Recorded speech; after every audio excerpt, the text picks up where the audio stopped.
حضور ابھی شکم مادر میں تھے، 6 مہینہ حمل کو ہو چکا تھا کہ حضرت عبداللہ کا انتقال ہوا۔ کیسے؟ اس طرح کہ وہ سفر کو نکلے شام کی تجارت کے لیے، جب واپس آئے تو بیمار ہو گئے، راستے میں مدینہ منورہ میں رک گئے کہ مدینہ منورہ میں بنی نجار کا جو قبیلہ ہے وہ حضرت عبداللہ کا قبیلہ تھا، وہاں رہے۔ وہ اس کے خالہ زاد بھائی تھے، ماموں زاد بھائی تھے۔ بنی نجار کا قبیلہ، یہ وہی بنی نجار کا قبیلہ ہے کہ جب حضور ہجرت کر کے مدینہ منورہ تشریف لے گئے تو بنی نجار کی عورتوں نے دف بجا بجا کر کے سرکار دو عالم کا استقبال کیا، خوشیاں منائی۔ تو آپ وہاں رہے مدینہ منورہ میں بیماری کی حالت میں۔ جب یہ قافلہ مکہ معظمہ میں پہنچا اور حضرت عبد المطلب نے اپنے بیٹے عبداللہ کو نہ پایا، پوچھا کہاں ہیں وہ؟ کہا وہ بیمار ہیں اور اپنے عزیزوں کے پاس مدینہ منورہ میں رک گئے ہیں۔ تو اس کے بھائی حارث کو بھیجا کہ جاؤ اس کی خبرگیری کے لیے۔ جب وہ وہاں پہنچے تو ان کا انتقال ہو گیا، حضرت عبداللہ کا۔ اس کی وفات کو حضرت حارث پہنچ چکے تھے۔ گئے پھر کچھ دنوں کے بعد سوئے شام عبداللہ، گئے پھر کچھ دنوں کے بعد سوئے شام عبداللہ، وہاں سے پلٹے آتے تھے کہ آئی موت بھی ناگاہ، وہاں سے پلٹے آتے تھے کہ آئی موت بھی ناگاہ، جوانی میں ہوا یثرب کے اندر انتقال ان کا، رہا اب آمنہ کے واسطے رنج و ملال ان کا، لیے بیٹھی تھی اب گھر میں امانت اپنے شوہر کی، لیے بیٹھی تھی اب گھر میں امانت اپنے شوہر کی، کہ تھی بطن صدف میں روشنی ایک پاک گوہر کی۔ میرے محترم دوستو، غور کرنے کی بات ہے کہ حضور سرکار دو عالم صلی اللہ علیہ وسلم ابھی شکم مادر میں ہی تھے کہ وہ یتیم ہو گئے۔ 30 میں ارحموا الیتامى واکرموا الغرباء فإني كنت في الصغر يتيما وفي الكبر غریبا۔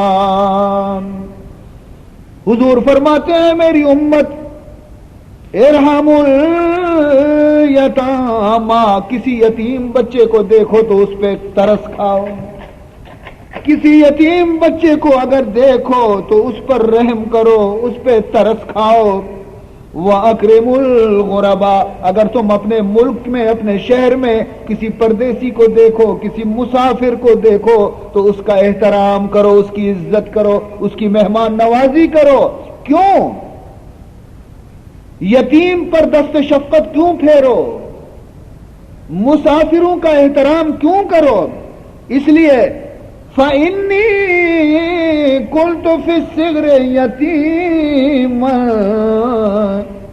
اس لیے کہ میں جب چھوٹا تھا تو میں خود یتیم تھا، میں خود یتیم تھا، اس لیے یتیموں پہ ترس کھاؤ اور مسافروں کی عزت کرو۔ کیوں؟ اس لیے کہ جب میں بڑا ہوا تو مجھے مکے سے نکال دیا گیا اور میں نے پردیس میں زندگی گزاری مدینہ منورہ میں۔ ایک اور حدیث میں فرمایا ان اللہ لینظر کل یوم الی الغریب الف مرۃ، حضور فرماتے ہیں کہ اللہ تعالیٰ پردیسی اور مسافر کو جب سفر کی حالت میں پردیس میں ہوتا ہے تو ایک دن میں 100 مرتبہ نظر رحمت سے اس کو دیکھتے ہیں۔ اور اگر کوئی پردیس میں غربت کے اندر مسافری میں اگر کوئی مر گیا تو آپ جانتے ہیں کہ مسافر کے جنازے میں 2-4 آدمی سے زیادہ کوئی نہیں جاتا، ہر شخص اپنے رشتہ داروں کے جنازوں میں جاتا ہے۔ مسافر کے جنازے میں بس مشکل سے 2-4 آدمی ہوتے ہیں کہ چلو بھائی پہنچا دو قبرستان، لیکن فرماتے ہیں کہ اسے یہاں کوئی شہر میں نہیں جانتا اللہ فرماتے ہیں یہ غربت کی موت واقع ہو گئی ہے تو اس کے جنازے کو اٹھانے کے لیے خدا آسمان سے فرشتے بھیجتا ہے۔ عزیزان محترم، بہرحال جب 9 مہینے پورے ہو گئے اور وہ مبارک وقت آ گئی جبکہ حضور اکرم صلی اللہ علیہ وسلم کو دنیا میں تشریف لانا تھا، اور وہ مبارک گھڑی آ گئی جبکہ سرکار دو عالم کو دنیا میں آنا تھا،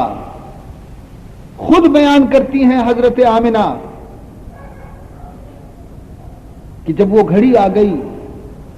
اور میں نے محسوس کیا کہ جیسے اب میرا بچہ پیدا ہونے والا ہے، لیکن میں نے کوئی تکلیف محسوس نہیں کی، کوئی مصیبت محسوس نہیں کی جس طرح کہ دوسری عورتیں محسوس کرتی ہیں۔ البتہ ایک سخت آواز میں نے سنی جس سے مجھے کچھ خوف پیدا ہوا، لیکن اس آواز کے ساتھ میں نے دیکھا غیب سے دودھ کا ایک پیالہ ظاہر ہوا، غیب سے دودھ کا ایک پیالہ ظاہر ہوا۔ اس وقت میں پیاسی تھی، میں نے وہ دودھ پی لیا، وہ ڈر، وہ خوف جو میرے دل میں تھا وہ ختم ہو گیا، پیاس کی شدت تھی وہ ختم ہو گیا، اور کوئی تکلیف مجھے نظر نہیں آیا۔ اتنے میں عزیز محترم ایسا معلوم ہوا جیسے ایک نور چمکنے لگا، اور میں نے دیکھا فکشف اللہ عن بصری، اس میرے آنکھوں سے پردہ اٹھا دیا گیا، فرأیت رجالا وقفوا فی الہوا، میں نے دیکھا کچھ لوگ ہوا میں کھڑے ہیں اور ان کے ہاتھوں میں چاندی کے کوزے ہیں۔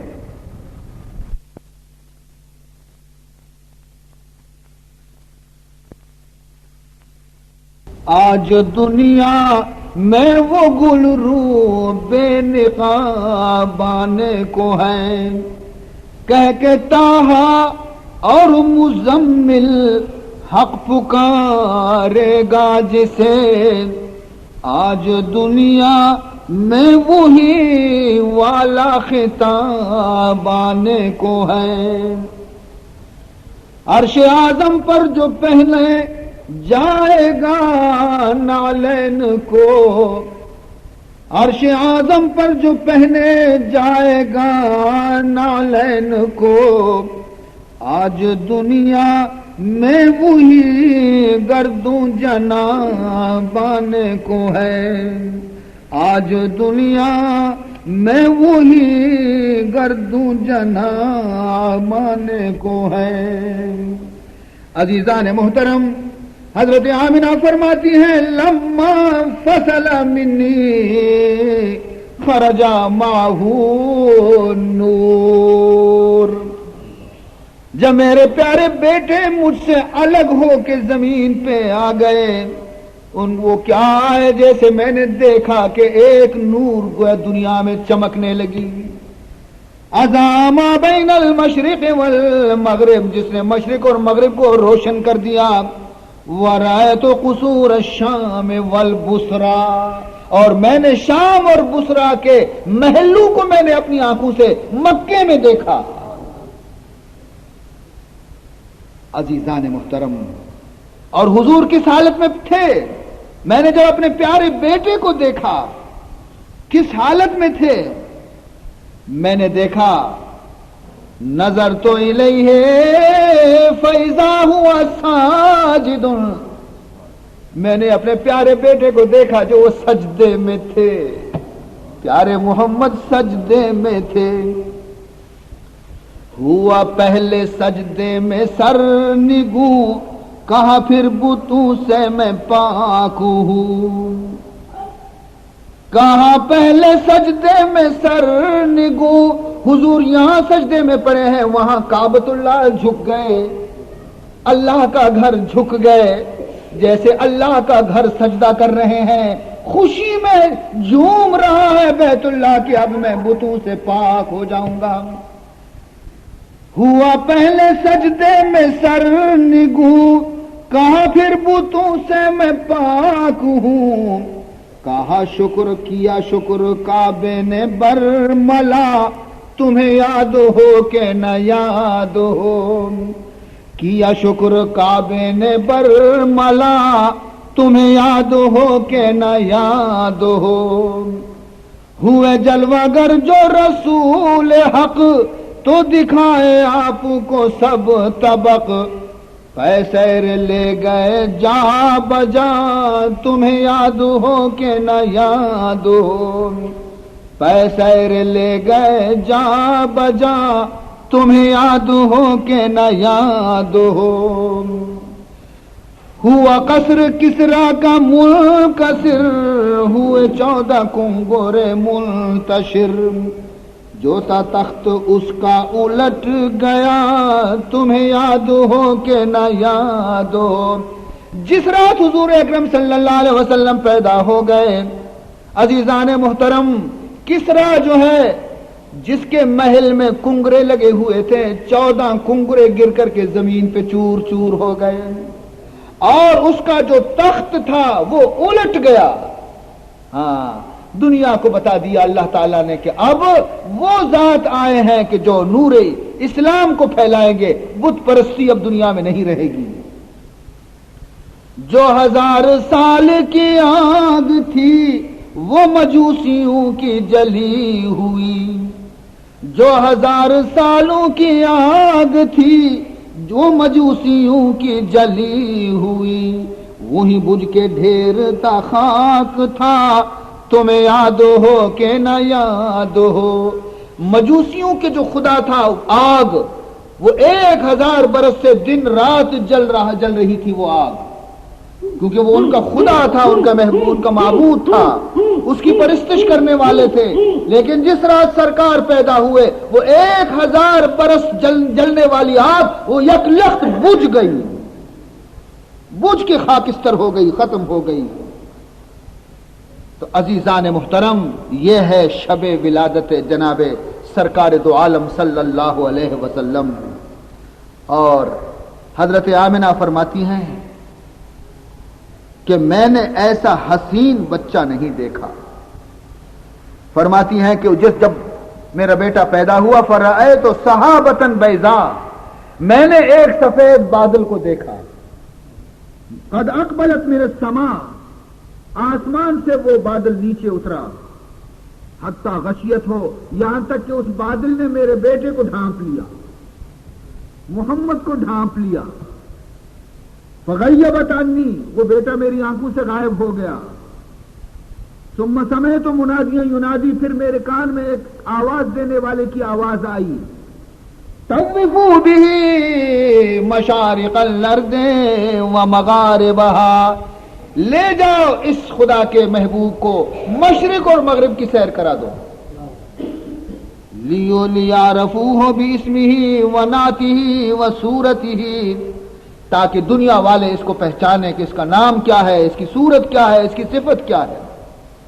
وآتوہ خلق آدم، اور دے دو اس کے اندر حضرت آدم کا خلق، ومعرفت شیس، حضرت شیس علیہ السلام کی معرفت اس کو دے دو، وشجاعت نوح، حضرت نوح علیہ السلام کی بہادری اس میں لے آؤ، وخلت ابراہیم، ابراہیم علیہ السلام کی خلت کو دے دو، ولسان اسماعیل، اسماعیل علیہ السلام کی زبان دے دو، ورضا اسحاق، حضرت اسحاق کی رضا و تسلیم دے دو اس کو، وفصاحت صالح، حضرت صالح علیہ السلام کی فصاحت زبان دے دو اس کو، وصبر ایوب، اور حضرت ایوب علیہ السلام کی صبر اس کو دے دو،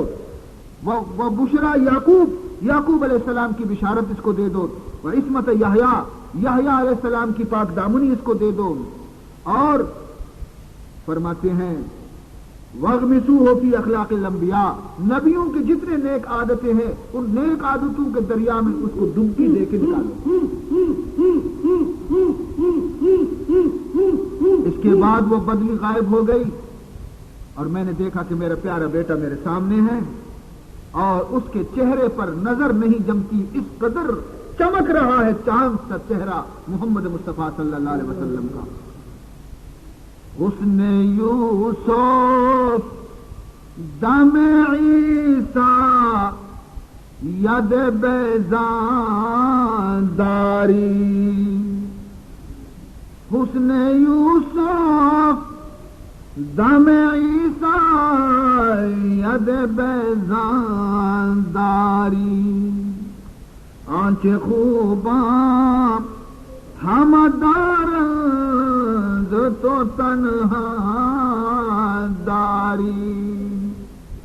کہا تو میں حضرت یوسف ذرا آؤ ایک نظر میرے محمد کو بھی دیکھ لو بھلا کیا حسن یوسف کو تمہارے حسن سے نسبت بھلا کیا حسن یوسف کو تمہارے حسن سے نسبت وہ معشوق زلیخا تھے یہ محبوب خدا ٹھہرے وہ معشوق زلیخا تھے یہ محبوب خدا ٹھہرے کوئی ہے زہد پر نازاں کوئی اپنی عبادت پر کسی کو اپنی درویشی پہ ناز ہے کہ میں درویش ہوں فقیر ہوں زاہد ہوں اور کسی کو اپنی عبادت پہ ناز ہے کہ میں عابد ہوں دن رات عبادت کرتا ہوں کوئی ہے زہد پر نازاں کوئی اپنی عبادت پر ہم ہی محشر میں یا رب بے کسو بے آشنا ٹھہرے کیا ہم ہی ایسے رہ گئے کہ جو ہمارے پاس کچھ نہ ہو سبب ہی باریسیاں کے رہا جاتا ہوں میں پیچھے الہی ناتواں ہوں میں کوئی دم قافلہ ٹھہرے گنہگار ہم کو کہتا ہے خبر ہے تجھ کو اے زاہد کہ پلے میں ہمارے کون ٹھہرے مصطفیٰ ٹھہرے کہ پلے میں ہمارے کون ٹھہرے مصطفیٰ ٹھہرے عزیزان محترم حضرت عبد المطلب خود فرماتے ہیں کہ جس رات کو میرے پوتے محمد پیدا ہوئے مجھے معلوم نہیں تھا میں بیت اللہ میں طواف کر رہا تھا حرم کعبہ میں نے دیکھا آدھی رات جب گزر گئی تو میں نے رأیت الکعبۃ سجدت نحو مقام ابراہیم میں نے دیکھا کہ مقام ابراہیم کی طرف بیت اللہ سجدے میں گر گیا وسمعت صوت التکبیر میں نے تکبیر کی آواز بیت اللہ کے اندر سے سنی اللہ اکبر الان طہرت من الجاس المشرکین اب میں پاک ہو جاؤں گا بتوں سے میں پاک ہو جاؤں گا مشرکوں کے شرک سے وہ ہستی پیدا ہوئے ہیں جو ایک دن مجھے بتوں سے پاک کر دیں گے یہ بیت اللہ نے خوشی سے یہ تکبیر کے بعد کہا چنانچہ عزیزان محترم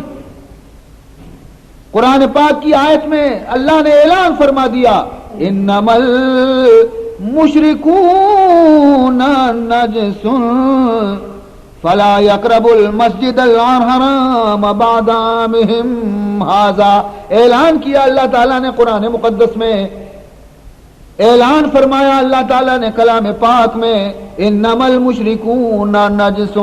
مشرک جو ہیں وہ پلید ہیں اس لیے وہ اس سال کے بعد اس سرزمین میں قدم نہ رکھیں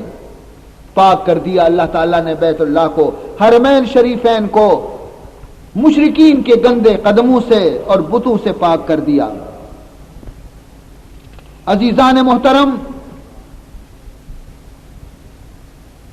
اب حضور اکرم صلی اللہ علیہ وسلم کی پیدائش کے بعد پرورش کا مسئلہ آیا دستور وہاں پہ یہ تھا عرب کے شریف لوگوں کا دستور تھا کہ وہ بڑے بڑے لوگ اپنے بچوں کو مکہ معظمہ سے باہر دیہات میں دائیوں کے سپرد کرتے تھے تاکہ دیہات کی ہوا ان کو موافق آئے کیونکہ مکہ معظمہ میں گرمی بڑی سخت ہوتی تھی پہاڑی علاقہ تھا تو وہ دودھ پینے والی عورتوں کو دودھ پلانے والی عورتوں کو دے دیا کرتے تھے بچوں کو وہ 2 برس تک ان کو دودھ پلاتی تھیں اور 2 برس کے بعد دودھ سے چھڑانے کے بعد دوبارہ ان کو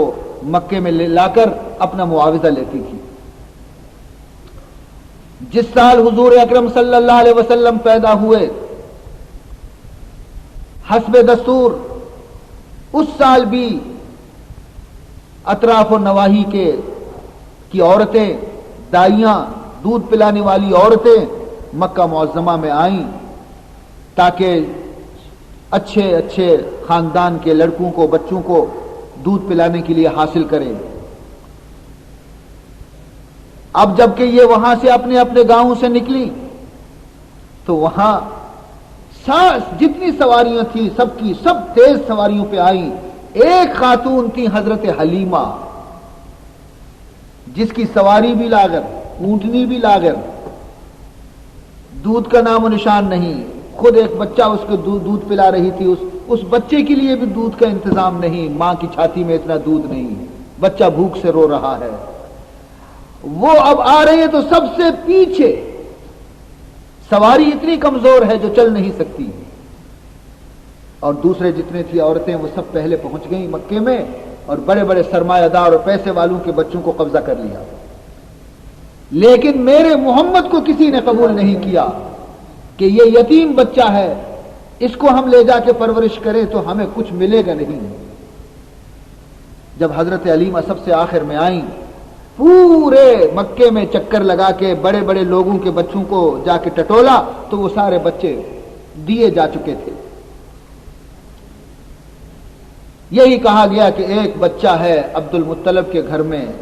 محمد، جس کو کسی نے قبول نہیں کیا ہے، اگر تم چاہو تو لے لو۔ اس نے آ کر کے اپنے شوہر سے پوچھا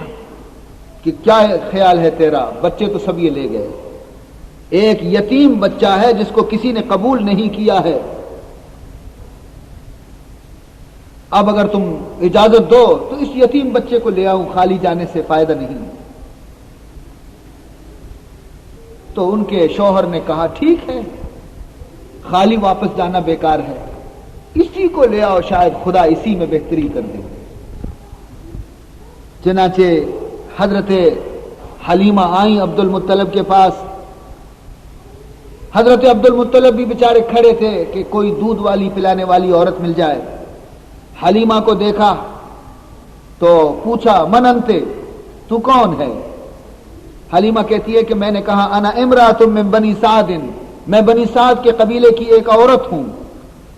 پوچھا ما اسمک، تمہارا نام کیا ہے؟ قلت حلیمہ،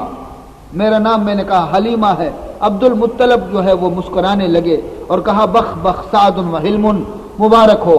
2 خصلتیں اچھی تمہارے اندر ہیں، بنی سعد اور تمہارا نام بھی حلیمہ حلم سے ہے، یہ دونوں خصلتیں خیر اور عزت کی، شرافت کی نشانی ہیں۔ اے حلیمہ ان عندی غلاما یتیما، میرے پاس ایک یتیم بچہ ہے، میں نے بنی سعد کی تمام عورتوں کو پیش کیا اس بچے کو مگر کسی نے قبول نہیں کیا۔ اور کہنے لگی کہ ما عند الیتیم من الخبر، یتیم کی ہمیں کوئی کام نہیں، یتیم سے واسطہ نہیں، انما نلتمس الکرامۃ من الآباء، ہم تو چاہتے ہیں کہ کوئی ایسا بچہ ہمیں ملے جس کا باپ زندہ ہو۔ اب بتاؤ اے حلیمہ، کیا تو راضی ہے؟ اس بچے کو قبول کرے گی؟ اس بچے کو لے لے گی؟ تو حضرت حلیمہ نے کہا کہ ہاں، میں تو اسی لیے یہاں آئی ہوں کہ میں اس بچے کو قبول کر لوں۔ چنانچہ فرماتی ہیں مجھے وہ اندر لے گئے، جب میں اندر وہاں پہنچا تو میں نے دیکھا فَإِذَا هُوَ مدرج فی ثوب صوف، میں نے دیکھا ایک پشمینہ کپڑے کے اندر محمد کو لپٹایا گیا ہے، ابیض من اللبن، اور وہ کپڑا جو ہے وہ دودھ سے زیادہ سفید ہے، وتحتہ حریرۃ خضراء، اور نیچے اس کے جو ہے فرش جو ہے فراش وہ ریشمی ہے اور سبز رنگ کا ہے، راقد علی قفاہ، بالکل سیدھا سویا ہوا ہے، یفوح منہ رائحۃ المسک، اس کے بدن سے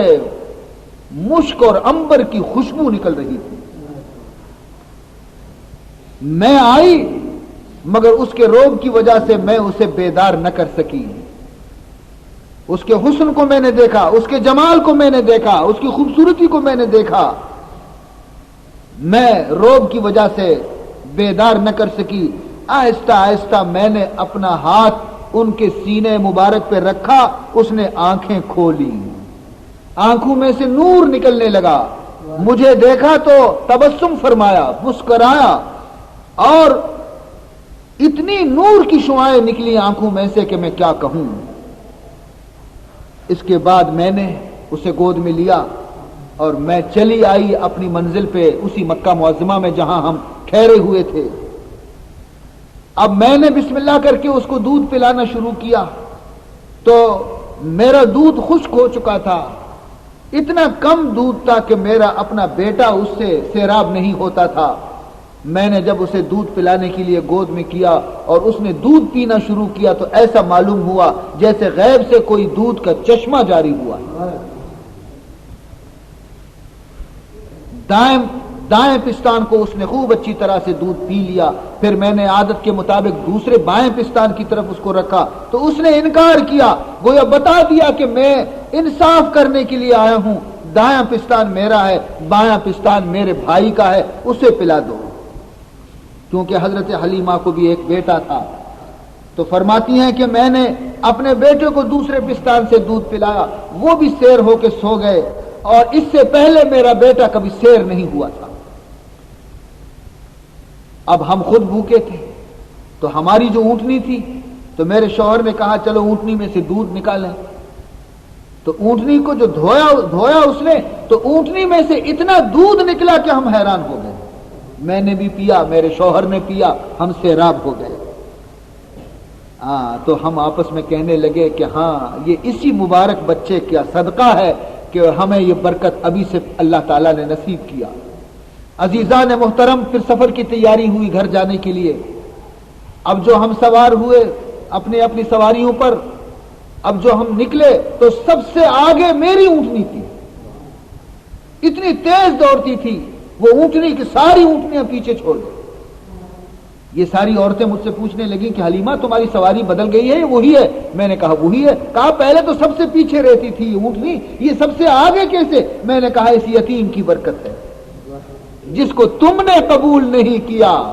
تم میں سے کسی نے محمد کو قبول نہیں کیا، یہ اسی کی برکت ہے. اور دیکھو آگے آگے کیا برکت اللہ تعالیٰ مجھے دکھاتی.